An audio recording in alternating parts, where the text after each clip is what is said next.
Muy bien. Hechos capítulo 17.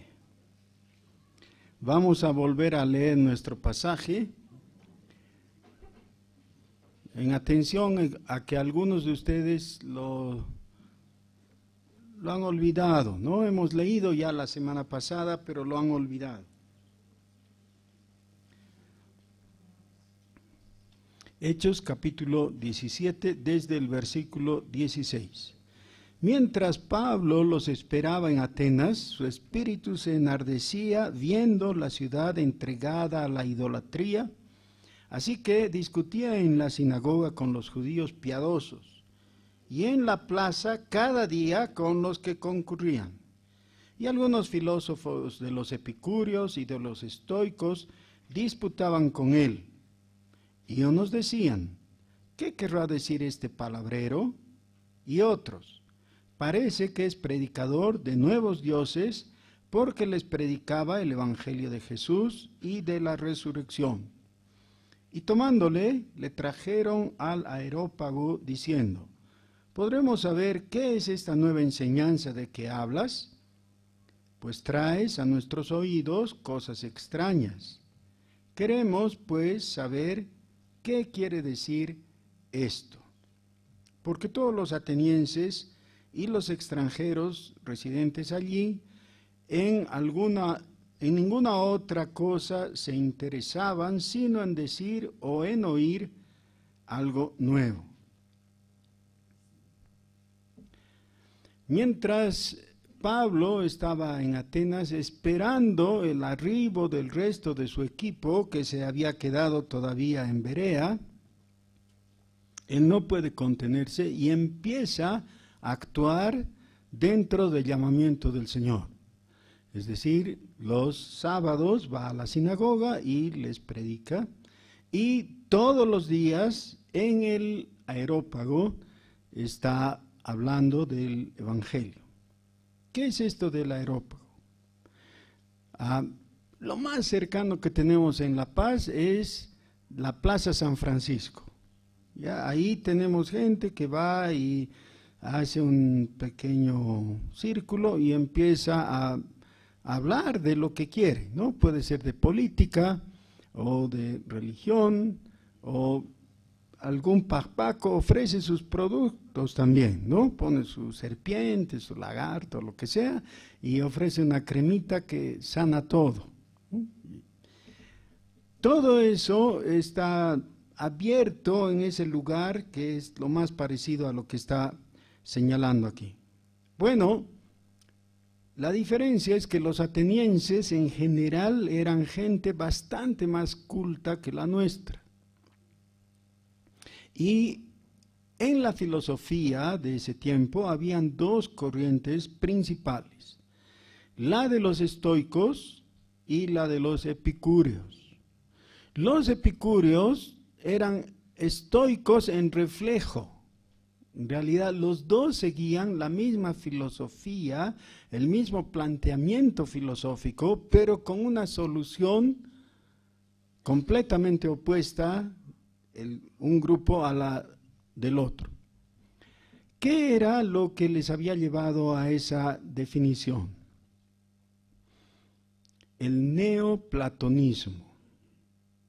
Ahora, es neoplatonismo porque era el platonismo que había resurgido. Ustedes recuerdan, Platón en el siglo IV antes de Cristo enseñó algunas cosas, lo más sencillo, lo más básico de su enseñanza. Lo físico, lo material es malo. Lo ideal es bueno. Y creían que había un creador que era netamente espiritual, el cual no creó lo físico. Ya, ese ser mayor de todos tuvo una emanación de su ser, esa es la palabra, y no tenemos tiempo para entrar demasiado profundo en el asunto, pero de su ser surgió una emanación, y de esa emanación surgió otra y otra más, hasta que llegó una emanación lejana a él, al de origen, que tuvo una infeliz idea. Esa infeliz idea fue crear el mundo físico, el mundo material, que obviamente es malo, ¿ya? Porque lo espiritual es bueno, lo material es malo. Esa es la enseñanza fundamental del platonismo. Esa división total entre lo bueno y lo malo, identificando lo bueno con lo espiritual y lo malo con lo material. Bueno, esta forma de ver las cosas redunda en actitudes, en conductas muy concretas de la gente, ¿no? Uno tiene que definir, porque si lo espiritual es bueno y lo material es malo, entonces, ¿qué vamos a hacer con lo material? No queremos, y no queremos nuestro cuerpo físico. Todavía, hasta nuestros días, mucho de esa filosofía, esa visión, pervive, está presente. Todavía hay gente que piensa así. Ahora, estos dos grupos, los epicúreos y los estoicos, tenían una solución diferente. Los dos creían lo mismo, creían en la enseñanza de Platón, pero la solución era diferente en este sentido. Los epicúreos decían: si mi cuerpo es malo y lo que quiere es placer, es todo tipo de complacencia, ¿no? Quiere las cosas que requieren, que mi cuerpo exige. Entonces la solución está en atender los deseos de mi cuerpo y buscar el placer. Los epicúreos desembocaron en esta época en una conducta totalmente degradada. Organizaban las orgías y buscaban las sensaciones, lo que en nuestros días sería la búsqueda de la experiencia con la adrenalina, ¿no? Entonces, algo que les excite, que les entusiasme, que les guste. Y por eso justificaban, por ejemplo, la pelea de gladiadores, ver cómo unos a otros se mataban, se hacían daño, porque eso les entusiasmaba, ¿no? O comer en exceso, o sexo irrestricto, totalmente desembocado y perverso a veces. Todo eso porque decían, tiene que ver con el cuerpo y eso es lo que quiere el cuerpo. Entonces la mejor forma de librarse de una vez de todas esas tentaciones, no usaban la palabra tentación, de esas tendencias, de esos requerimientos del cuerpo, es darle gusto al cuerpo. ¿Esos eran los quiénes? Los epicúreos. Okay. Los estoicos, al revés, plantearon que la manera de combatir los requerimientos sensuales era negándose, rechazando. Y entonces, si tu cuerpo te dice que quiere comer, ese es el hambre, ¿no? El apetito primero, el hambre después. Lo que hay que hacer es ayunar. Si tu cuerpo quiere comodidad, entonces tienes que darle incomodidad y sufrimiento. ¿Por qué? De esa manera, tu espíritu, según los estoicos, queda libre de la opresión del cuerpo. En realidad, la existencia humana, pensaban ellos, es que el alma humana está esclavizada, está prisionera del cuerpo. Y cuanto antes nos libremos del cuerpo, mejor. Para eso hay que negarse a los apetitos corporales. Aunque los dos eran contrarios en su solución, los dos estaban equivocados en el planteamiento esencial del asunto. Y yo ruego a Dios que Él nos libre a todos nosotros de esa visión platonista de la realidad, porque es equivocada y proviene de la mente de Satanás. Satanás sale ganando de todas maneras, sea que tengas o que adoptes la posición estoica o la de los epicúreos. De todas maneras es un engaño de Satanás. Porque esa no es la verdad. La verdad es que Dios, el Dios único, no tuvo jamás emanaciones. El Dios que ha creado el universo, Él ha creado lo material y lo espiritual igualmente. En el principio creó Dios los cielos y la tierra. Tu alma ha sido creada por Dios. ¿Y tu cuerpo? También. ¿Ya? Y nunca la Biblia en ningún lugar nos lleva a una conclusión estoica o epicúrea. En ningún caso. Todo lo contrario. El salmista en el Salmo 139 se ve a sí mismo, ve su cuerpo. Estoy parafraseando, ¿no? Pero le dice a Dios, Dios, me doy cuenta que tú me has creado y me has hecho maravilloso. Tú has cuidado cada uno de los detalles. He sido hecho según tu voluntad, con las facultades, con las capacidades que tú me has dado, y eso es bueno. Así que, de origen, tu alma es buena y tu cuerpo es bueno. Y es un motivo para agradecer a Dios.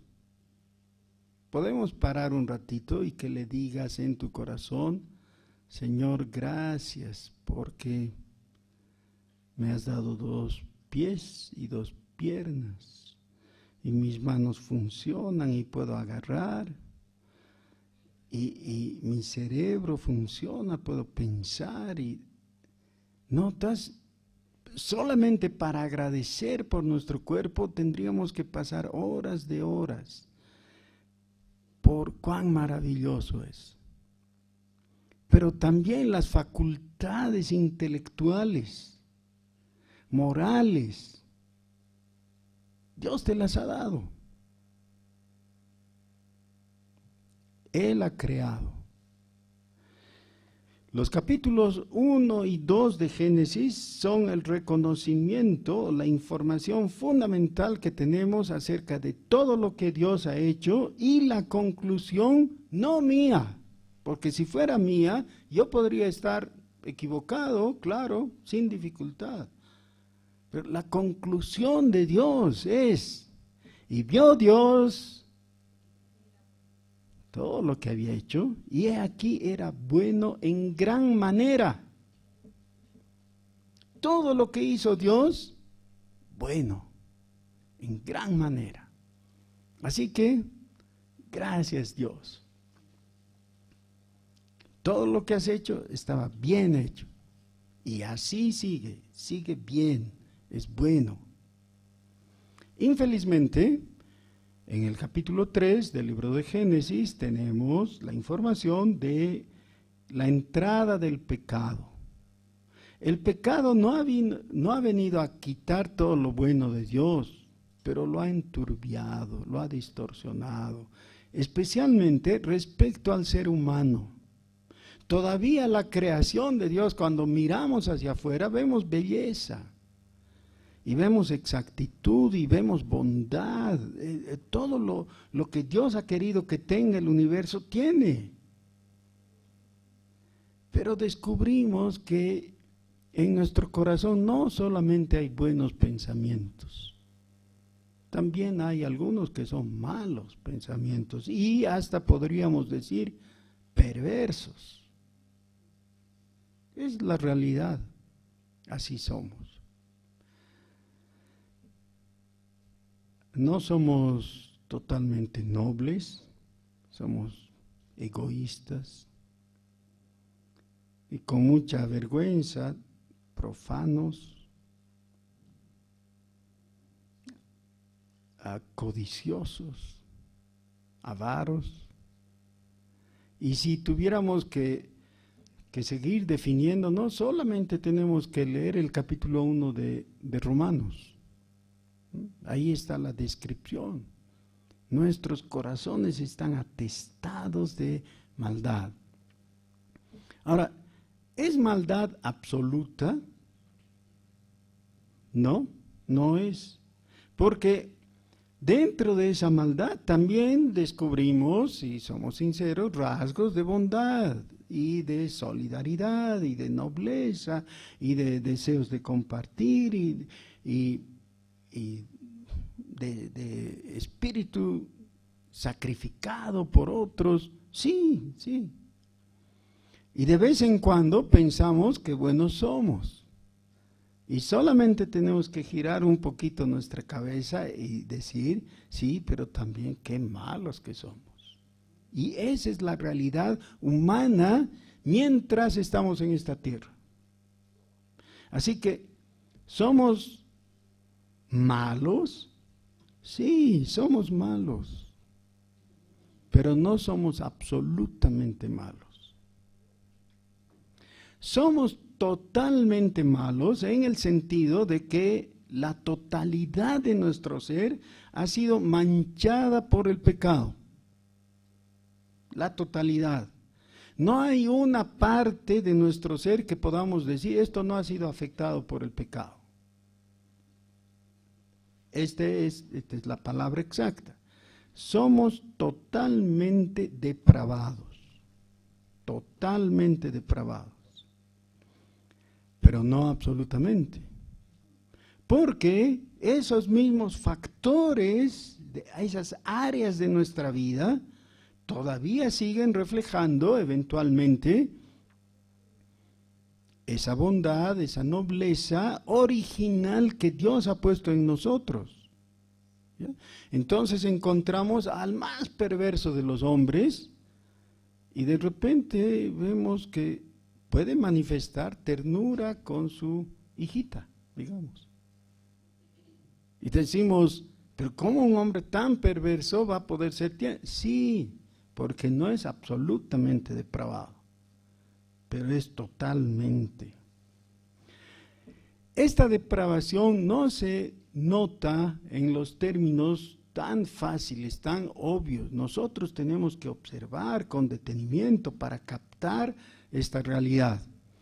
Y las dos respuestas, los estoicos, al menospreciar el cuerpo físico y al maltratarlo, al someterlo, y los epicúreos, al dar rienda suelta a sus sentimientos y anhelos y apetitos y todo, ambos equivocados porque les faltaba ese equilibrio correcto que solamente la palabra de Dios da.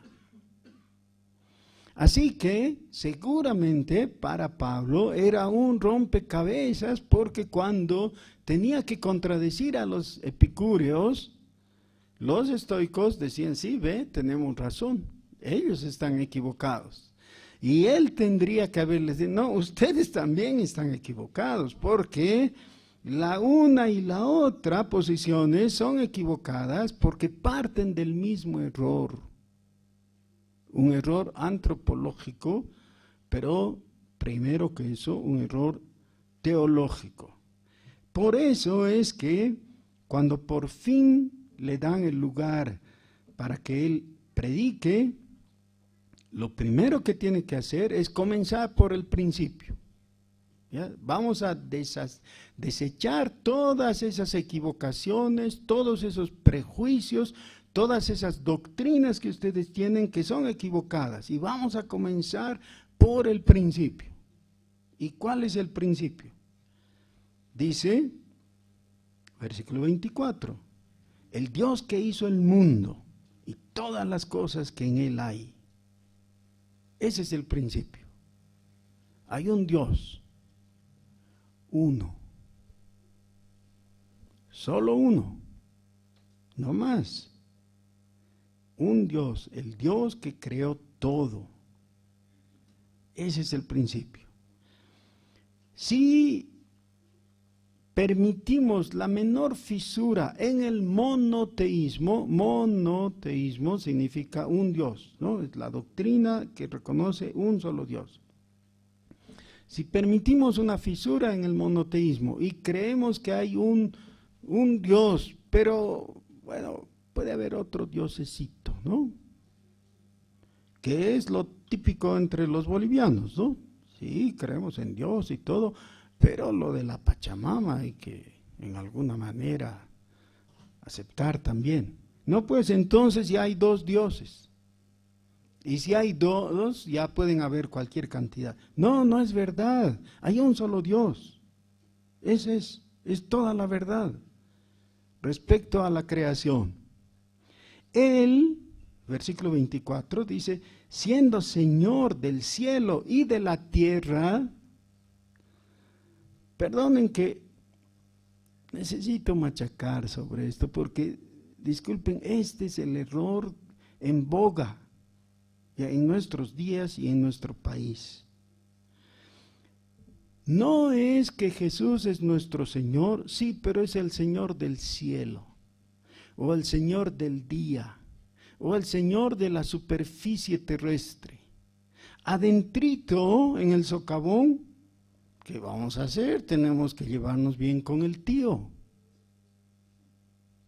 Y ustedes dirán, pero no somos mineros. Sí, pero eso ha permeado toda la sociedad boliviana, ¿ya? Esas creencias. Y hasta se dice en el lenguaje popular, ¿no? en la sabiduría popular, hay que llevarse bien con Dios y con el diablo. ¿Han oído? No, está equivocadísimo. Ese es un error del diablo. Necesitas llevarte bien con Dios.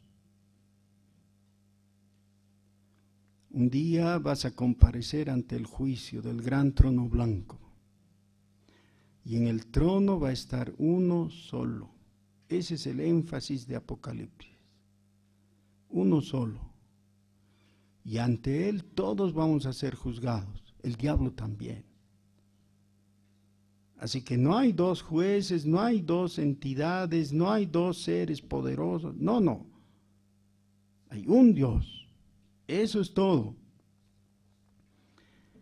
Y Él es Señor en los cielos, pero también en la tierra.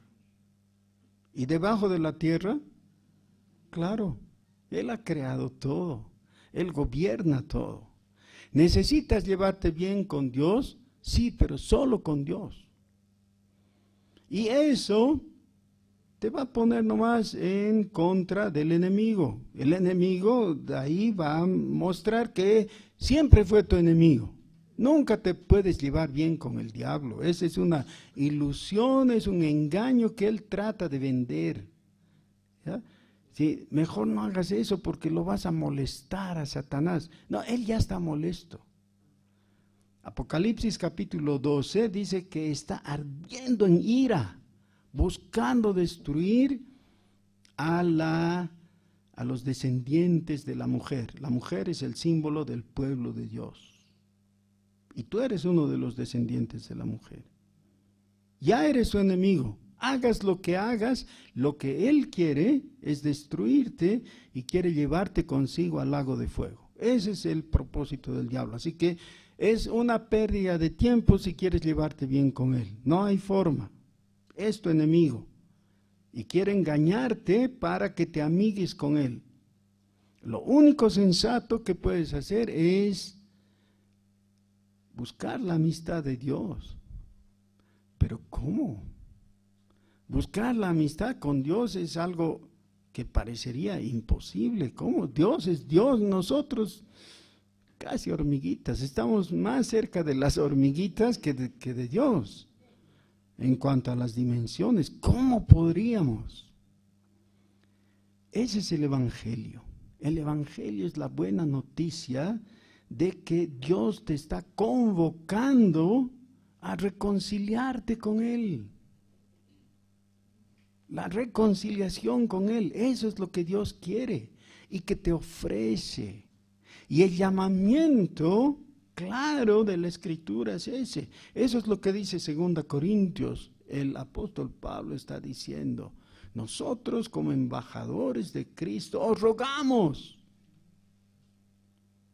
reconciliaos con Dios. Reconciliaos con Dios. El tono de súplica que usa el apóstol en 2 Corintios es tal que es muy difícil de describir con palabras. Casi tendríamos que teatralizar el asunto. ¿Se acuerdan? Es de esa persona desesperada que se cuelga de la manga del otro, del que se está yendo, y le dice, por favor, no te vayas, por favor. No es que Dios esté pidiendo en esa forma, es que los que llevan el Evangelio tienen que captar cuán importante es nuestro mensaje y cuánto dependen las otras personas de atender a eso, así que perdemos la compostura. ¿Por qué dice el apóstol Pablo, os rogamos en el nombre de Cristo, reconciliaos con Dios? En estos días pasados, no sé si ayer o antes de ayer, una compañera de trabajo de mi hija Vivi ha fallecido con cáncer. No es muy extraño. Todos nosotros conocemos gente que está con cáncer o que ya ha fallecido. Cada día es mayor el número de personas que mueren. Uno de los mensajes que mandó a la familia y a la iglesia, Vivi, fue, oren por mí, estoy yendo a hablar con esa mi compañera, hablarle de Jesús.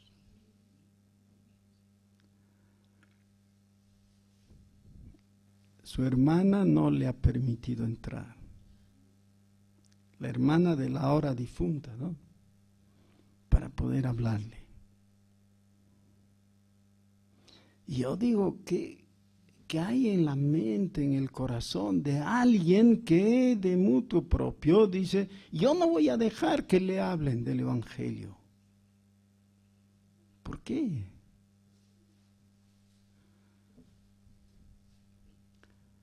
¿Quieres hacerme el favor de colgarte de la manga de la persona que está a tu lado y decirle, mirándole a los ojos, por favor, reconcíliate con Dios? Reconcíliate con Dios.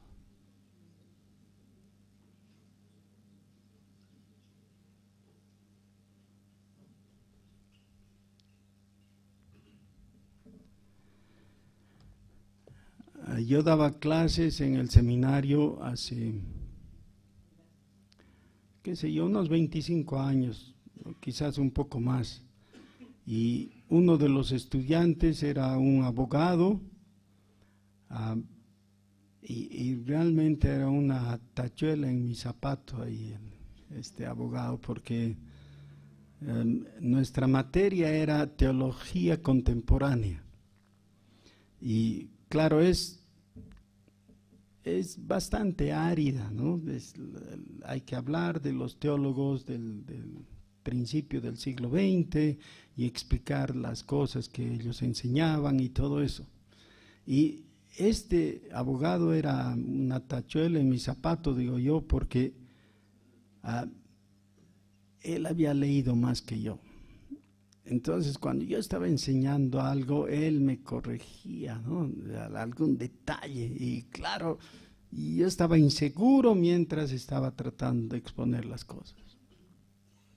Pero a raíz de eso nos hicimos amigos.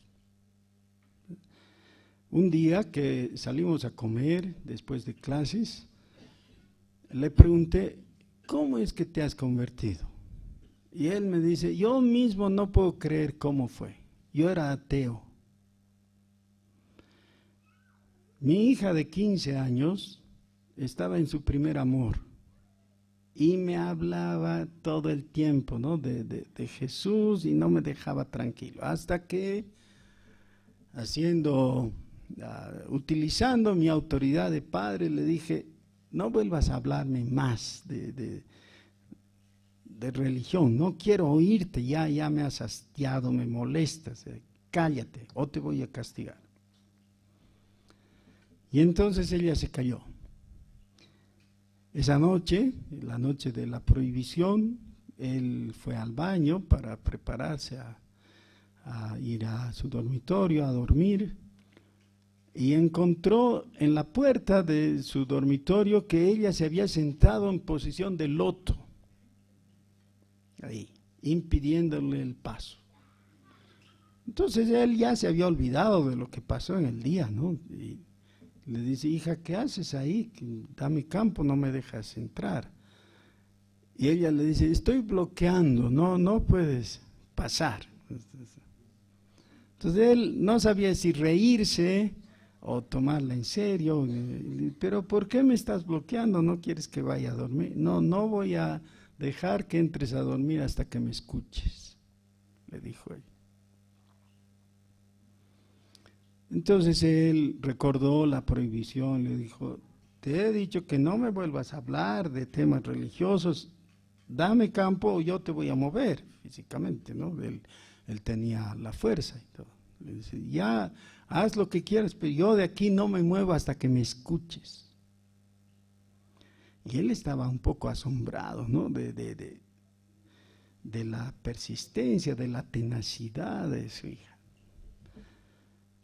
Dijo: yo puedo moverla, ¿no? Finalmente tenía mucha más fuerza y tenía la autoridad y todo, podía sacarla de ahí y entrar a su dormitorio. Pero claro, era su hijita querida, no quería tampoco maltratarla y sabía que iba a ser un momento bochornoso y desagradable, así que le dijo: bueno, está bien, te doy media hora, vámonos a la cocina, vamos a tomar un café y ya, te voy a escuchar bien lo que me tengas que decir.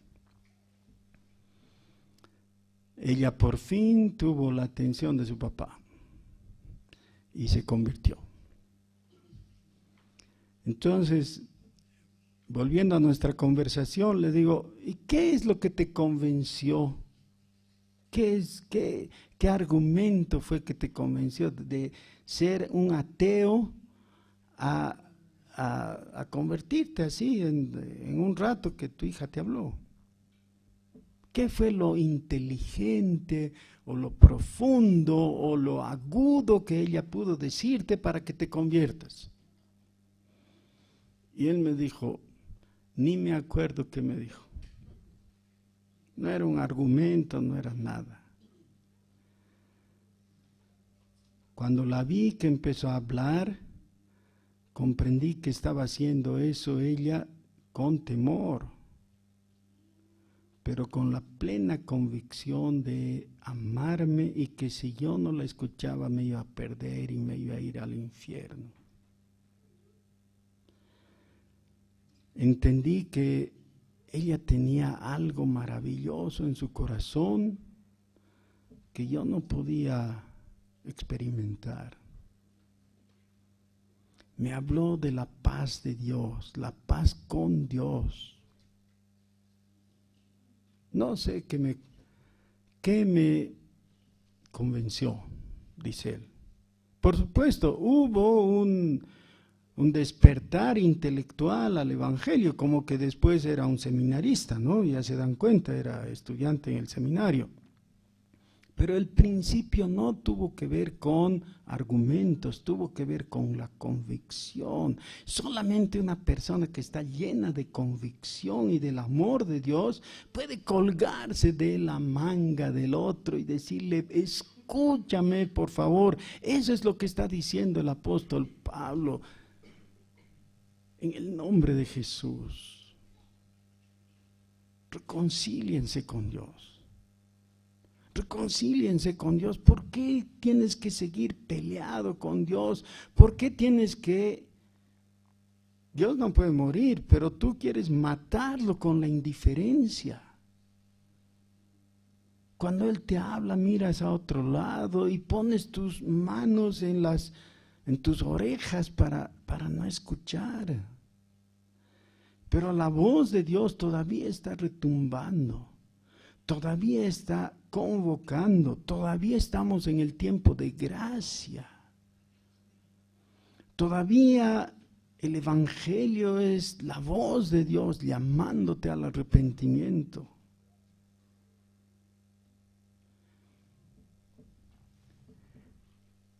No podemos predicar fríamente. No podemos pensar, bueno, es decisión de Él. En realidad la decisión humana siempre es algo no confiable. Hay una pasión natural en aquel que está comunicando el Evangelio. En términos negativos, esto ocurre cuando el apóstol Pablo se da cuenta que aquellos que originalmente o al principio le habían escuchado y habían creído en Jesús, en Galacia, ahora están confundidos, están mirando atrás y están pensando que después de todo, quizás la manera correcta de caminar delante de Dios es por obras, por la ley, por los ritos del Antiguo Testamento. Y Pablo se da cuenta que todo eso está tan equivocado que no puede decirles, muchachos, consideren que podrían estar mal. No hace eso. En Gálatas capítulo 1, hablando con los de Galacia, con los Gálatas, les dice, insensatos. Y en la otra versión es cretinos. Y hay otra versión, imbéciles. ¿Por qué les habla así? ¿Cómo? Sí, porque en esto no puedes equivocarte, no puedes equivocarte. Estás yendo al lago de fuego. Prefiero que te ofendas conmigo y te resientas y ya me pongas en tu lista negra, lo que sea, pero por favor escucha en este momento, escucha, no dejes pasar. Tienes que reconciliarte con Dios. Tienes que reconciliarte con Dios. No me vengas que, no, pero si yo ya soy diácono, que no sé qué. No estoy hablando de tus títulos, de tus posesiones, ni posiciones, ni nada, no me interesa. Quiero saber si tú estás ahora en comunión con Dios, si tienes convicción de estar en relación con Dios, si sabes porque el Espíritu te ha convencido que eres hijo de Dios y estás en paz con Dios y no tienes objeción, no tienes interrupción para poder levantar tus ojos y mirar a Dios y captar que te está sonriendo y te está diciendo, estás perdonado porque has creído. Mi hijo Jesús ha dado su vida por ti y estás libre de culpa, estás justificado y no te puedes quedar impávido con los brazos caídos y mirando al suelo sin saber qué pasa. Tienes que levantar tus manos a Dios y decirle, gloria a ti, Señor, aleluya, bendito seas, tú me has salvado, Señor. Estoy en paz contigo. No hay más cargo contra mí. Estoy reconciliado.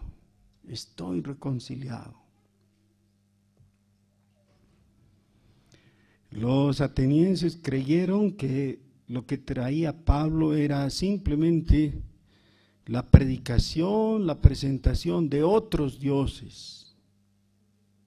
Si eso hubiera sido, no hubiera habido problemas. Los atenienses ya creían en un número enorme de dioses, tenían todo el panteón, eso significa panteón de sus dioses paganos.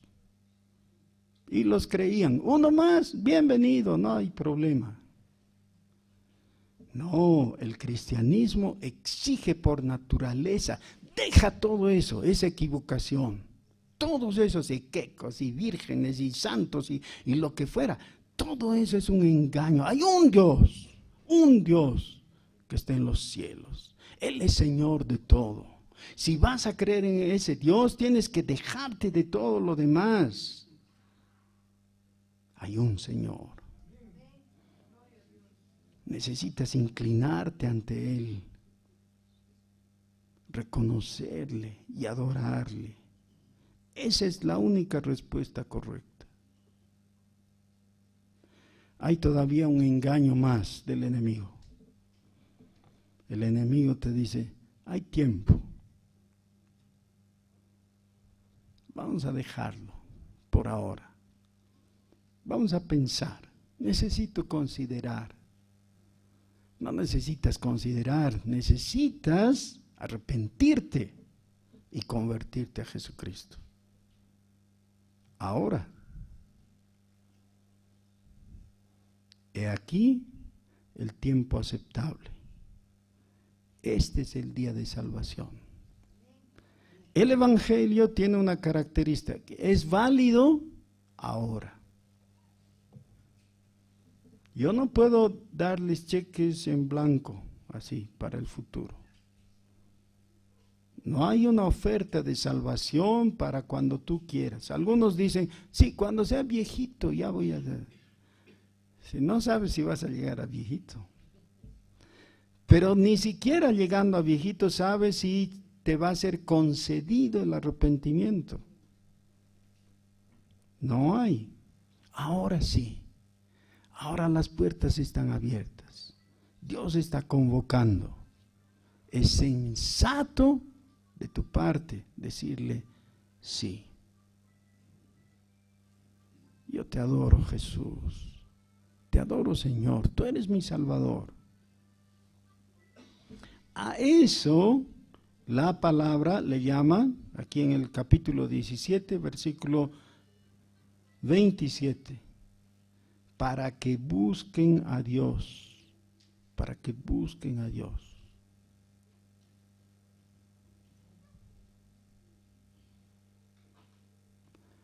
Les invito a orar conmigo.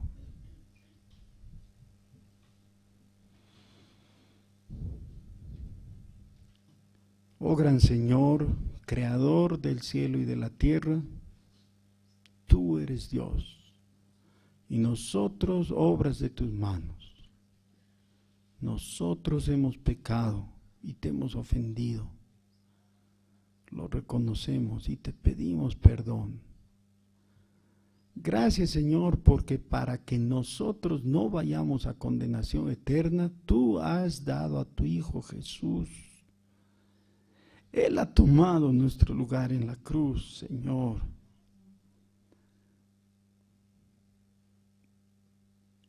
Mientras Él iba, sabiendo que iba a tener una muerte horrible,